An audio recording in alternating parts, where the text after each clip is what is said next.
This video is sponsored by Squarespace. In today's video, I'm going to be shooting with the Fuji Xpro 3 and the 56 1.2 APD lens.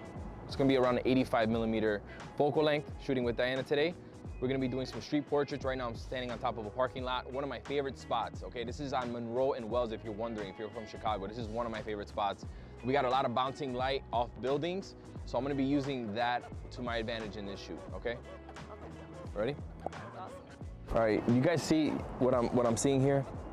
The building has, it's divided between dark and light windows, and I think I'm gonna place her right in the middle.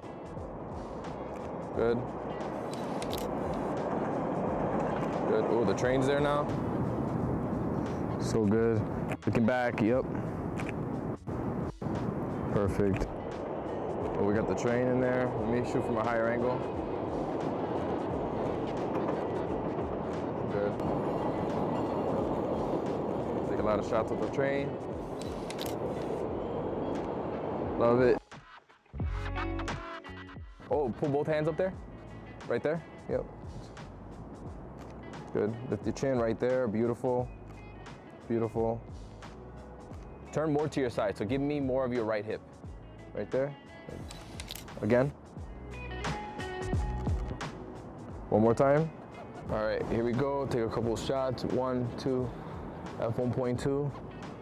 Got that nice building behind her. Keep that hand from popping out so much. Your right hand? Yeah, right there. Good. Love it. Good. Kind of just do your thing. So I'm gonna shoot from eye level.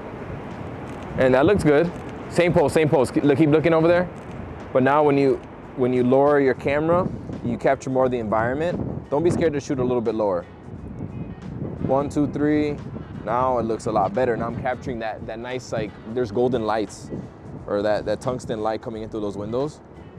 Looks really good. 1, 2, 3, good. Love it. Look at me, there you go. Oh, I like that. I'm gonna shoot it from a higher angle. Keep looking down the road.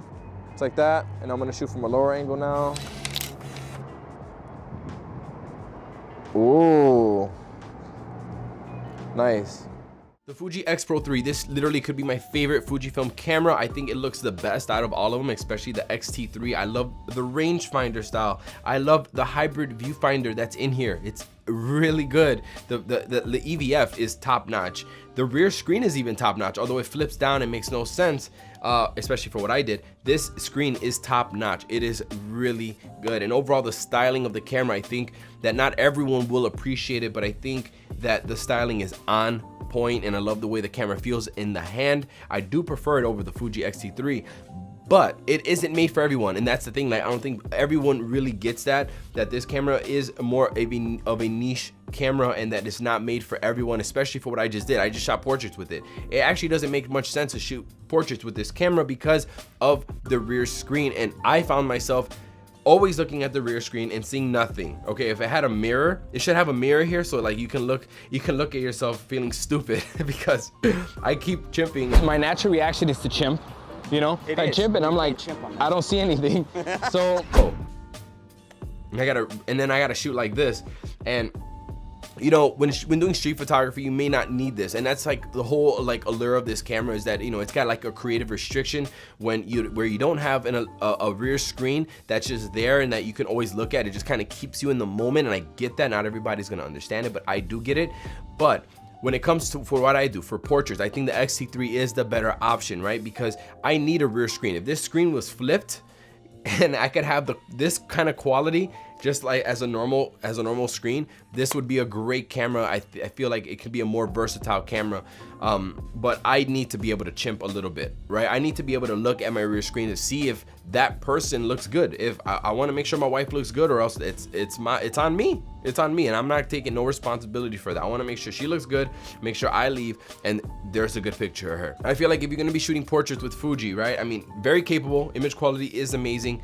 I would still use the Fuji X-T3 just because I feel like it's a more versatile camera and it actually has a screen to look at. If I do buy into Fujifilm, I'm probably gonna wait for the X-T4, whatever it's called. It isn't made for portraits, y'all, but you could definitely do it, especially with the 56-1.2, which is my favorite portrait lens for Fujifilm. Amazing lens.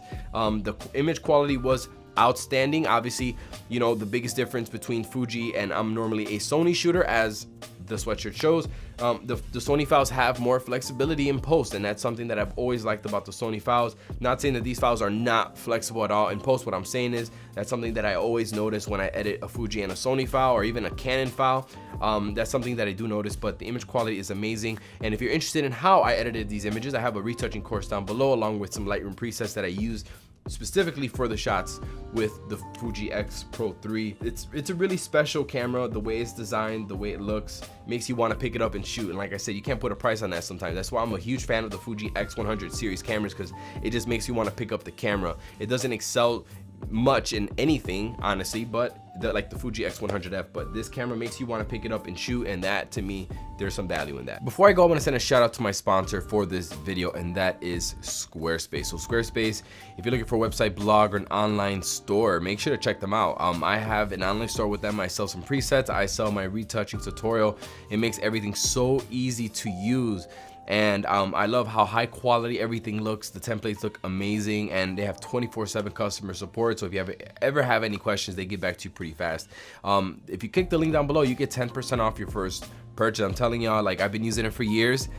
Like, it's legit. It's a really nice way to present your work online. And everyone needs a website, so check it out. Link will be down below. Use the coupon code Manny, and you get 10% off your first purchase. All right, see you later.